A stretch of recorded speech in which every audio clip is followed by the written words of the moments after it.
पूरा देश आतंकवाद के खिलाफ एकजुट है, आक्रोश से भरा हुआ है, संकल्पबद्ध है। आज हर भारतीय का यही संकल्प है, हमें आतंकवाद को खत्म करना ही है। साथियों, ऑपरेशन सिंदूर के दौरान हमारी सेनाओं ने जो पराक्रम दिखाया है, उसने हर हिंदुस्तानी का सिर ऊंचा कर दिया है। जिस प्रिसिजन के साथ, जिस सटीकता के साथ हमारी सेनाओं ने सीमा पार के आतंकवादी ठिकानों को ध्वस्त किया, वो अद्भुत है। ऑपरेशन सिंदूर ने दुनिया भर में आतंक के खिलाफ लड़ाई को नया विश्वास और उत्साह दिया है। साथियों, ऑपरेशन सिंदूर सिर्फ एक सैन्य मिशन नहीं है, ये हमारे संकल्प, साहस और बदलते भारत की तस्वीर है।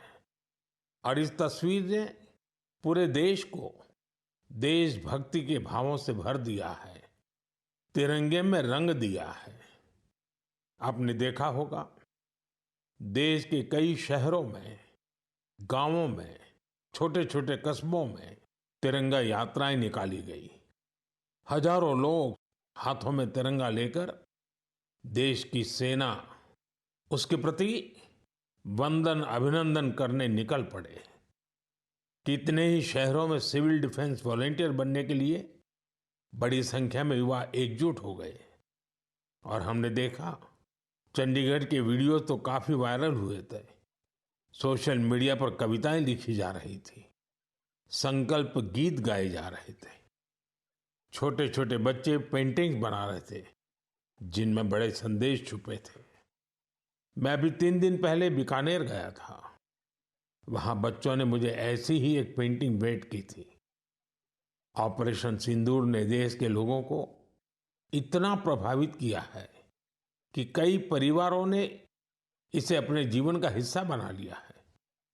बिहार के कटिहार में, यूपी के कुशीनगर में और भी कई शहरों में उस दौरान जन्म लेने वाले बच्चों का नाम सिंदूर रखा गया है। साथियों, हमारे जवानों ने आतंक के अड्डों को तबाह किया।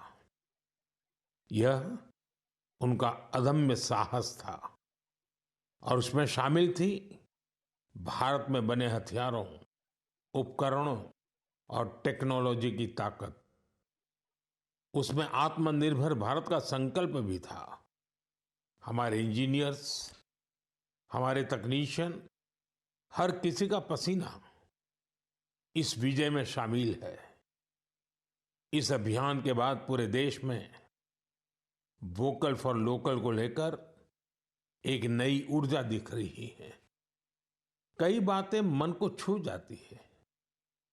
एक माँ बाप ने कहा, अब हम अपने बच्चों के लिए सिर्फ भारत में बने खिलौने ही लेंगे। देशभक्ति की शुरुआत बचपन से होगी। कुछ परिवारों ने शपथ ली है, हम अपनी अगली छुट्टियां देश के किसी खूबसूरत जगह में ही बिताएंगे। कई युवाओं ने मेड इन इंडिया का संकल्प लिया है, वो देश में ही शादी करेंगे। किसी ने ये भी कहा है, अब जो भी गिफ्ट देंगे वह किसी भारतीय शिल्पकार के हाथों से बना होगा। साथियों, यही तो है भारत की असली ताकत, जन मन का जुड़ाव, जन भागीदारी। मैं आप सबसे भी आग्रह करता हूं, आइए इस अवसर पर एक संकल्प लें। हम अपने जीवन में जहां भी संभव हो देश में बनी चीजों को प्राथमिकता देंगे। यह सिर्फ आर्थिक आत्मनिर्भरता की बात नहीं है, यह राष्ट्र के निर्माण में भागीदारी का भाव है। हमारा एक कदम भारत की प्रगति में बहुत बड़ा योगदान बन सकता है।